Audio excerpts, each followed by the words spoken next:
Hi అండి, నమస్తే. నేను మీ Sunita. Welcome back to our channel. చాలా మందికి కూడా గోంగూర పప్పు అనేది సరైన పద్ధతిలో చేయడం రాదు కదండి. జిగురు జిగురుగా అయినా వస్తుంది, లేదంటే ఎక్కువగా పులుపు అనిపించడమైనా అనిపిస్తుంది కదా.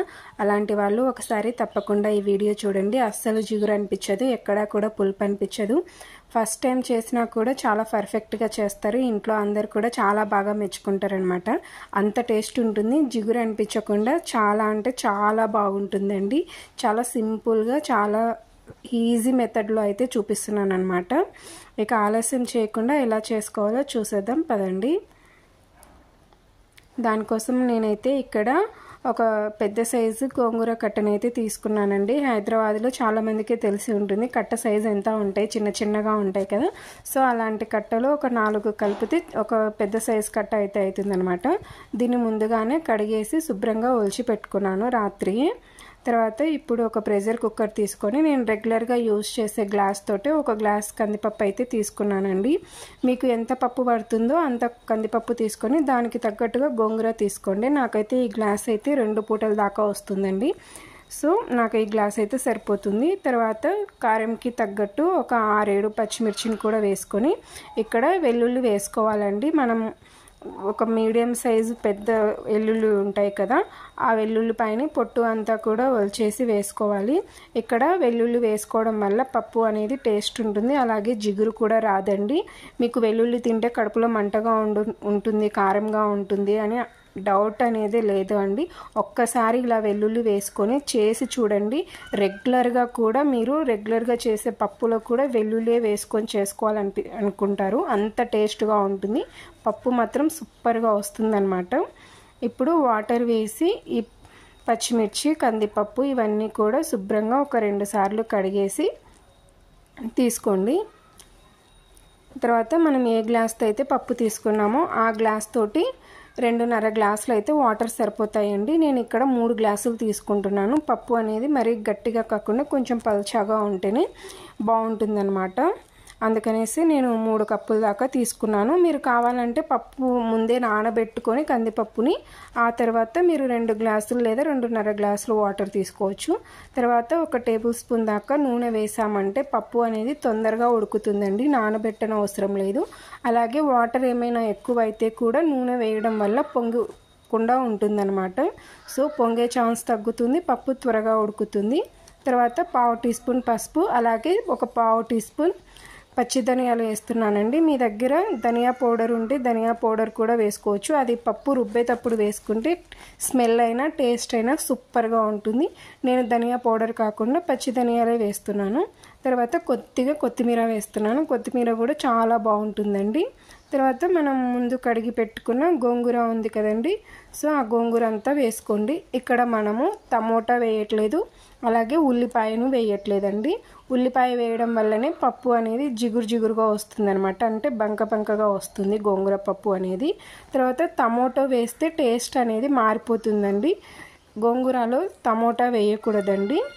అందుకే ఇక్కడ మనం ఉల్లిపాయ, టమోటా వేయట్లేదు, అలాగే చింతపండు కూడా వేయట్లేదు. మీరు తీసుకున్న గోంగూర పులుపు అనేది తక్కువగా ఉంటే చింతపండు వేసి ఇవన్నీ వేసిన తర్వాత మూత పెట్టేసి 4 విజిల్స్ వచ్చేదాకా స్టవ్ మీద పెట్టుకోండి. మీరు ఇక్కడ చూడొచ్చు విజిల్స్ వస్తున్నా కూడా మనకి వాటర్ ఏమీ పొంగట్లేదండి. సో కొద్దిగా నూనె వేసామంటే పప్పు ఉడుకుతుంది, అలాగే నీరు ఎక్కువైతే కూడా పొంగకుండా ఉంటుంది. తర్వాత ఇప్పుడు స్టవ్ ఆఫ్ చేసుకొని లోపల ఉన్న ప్రెషర్ అంతా పోయిన తర్వాత మూత తీసి చూస్తే ఇప్పుడు చూపిస్తాను చూడండి, పప్పు అనేది ఎంత బాగా ఉడికిపోయి ఉంటుందో.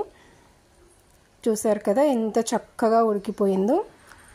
చూడండి మెత్తగా ఉడికిపోయింది. మీకు పప్పు అనేది కొంచెం పలుకులుగా ఉండాలి అనుకుంటే వాటర్ తక్కువగా వేసుకోండి. తర్వాత రుచికి సరిపడినంత సాల్ట్ వేసుకోండి. అలాగే ఇక్కడ నేను వాటర్ ఎక్కువ వేసానని చెప్పాను కదా, ఆ వాటర్ అనేది వంపేయకుండా అలాగే పెడుతున్నానండి. పప్పు గట్టిగా కాకుండా కాస్త పల్చగా రుబ్బుకోవడానికి. వాటర్ మిగిలి ఉన్నా కూడా మనకి పొంగలేదు, మీరు గమనించవచ్చు. తర్వాత అందరి ఇళ్ళల్లో కూడా ఇలాంటి పప్పు రుబ్బే పప్పు గుత్తి ఉంటుంది కదండి. ఇన్ కేస్ మీ దగ్గర పప్పు గుత్తి లేకపోతే ఆలు స్మాషర్ ఉంటుంది కదా, దాంతో పప్పునంతా కూడా రుబ్బేసుకోవచ్చండి. మీ దగ్గర ఇలాంటి పప్పు గుత్తి ఉంటే పప్పును రుబ్బేసుకోండి. తర్వాత ఉప్పు అనేది ఇక్కడే చెక్ చేసుకొని సరిపోకపోతే ఇంకొంచెం వేసుకోండి. ఇలా పప్పు అంతా కూడా ఈ విధంగా మెత్తగా రుబ్బుకోవాలన్నమాట. చూడండి పప్పు అంతా కూడా ఈ విధంగా ఎంత వీలైతే అంత మెత్తగా రుబ్బుకోండి. పప్పు మెత్తగా ఉంటేనే టేస్ట్ బాగుంటుంది. తర్వాత ఇప్పుడు దీనిని మూత పెట్టి పక్కన పెట్టుకోండి. తాలింపు వేసే పద్ధతిలో కూడా పప్పు టేస్ట్ అనేది ఉంటుందండి. అది ఎలాగో చూపిస్తాను ఇప్పుడు. స్టవ్ పైన తాలింపు కడాయి పెట్టుకొని అందులోకి 2 టేబుల్ స్పూన్ దాకా నూనె వేసుకొని ముందుగా ఎండుమిర్చి వేయండి. ముందు ఎండుమిర్చి వేయడం వల్ల ఈ ఎండుమిర్చికి ఉన్న ఫ్లేవర్ కానివ్వండి, ఘాటు కానివ్వండి పప్పుకు అనేది పడుతుంది. టేస్ట్ అనేది చాలా బాగుంటుంది. క్యారెట్స్ కట్టుకున్నామంటే మూత తీయంగానే స్మెల్ సూపర్గా అద్దరిపోతుంది. తర్వాత సెకండ్గా వెల్లుల్లి వేసుకోండి. ఈ గోంగూర పప్పులో వెల్లుల్లి ఎక్కువగా ఉంటే టేస్ట్ చాలా బాగుంటుందండి. తర్వాత 1 టేబుల్ స్పూన్ మినప్పప్పు, 1/2 టీ స్పూన్ జీలకర్ర, 1/2 టీ స్పూన్ ఆవాలు. మీకు కావాలంటే ఇక్కడ ఇంగువ కూడా వేసుకోవచ్చండి, నేను వేయట్లేదు. ఒక రెమ్మ కరివేపాకును వేసి ఈ తాలింపు అంతా కూడా ఎర్రగా వేగేంత వరకు కూడా ఎర్రగా వేపుకోవాలండి.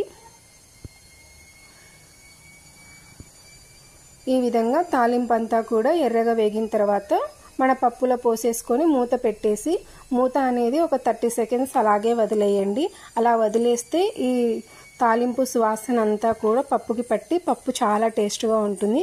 ఇక్కడ మీకు పప్పులో ఒక చిన్న డాట్ లాగా కనిపిస్తుంది కదండి, అది కెమెరాకి తాలింపు వేసినప్పుడు చిట్టి ఉందండి. సో అందుకనేసి అక్కడ చిన్న డాట్ లాగా పడి ఉంది, ఏమీ అనుకోకండి. తర్వాత తాలింపు అంతా కూడా బాగా కలిసేలాగా కలిపేసుకొని ఒక గిన్నెలోకి తీసుకుంటే సూపర్ టేస్ట్గా ఉంటుందండి. నేనైతే ఇక్కడ తాలింపు వేసిన చిన్న గిన్నెలోకే తీసేసాను అనమాట.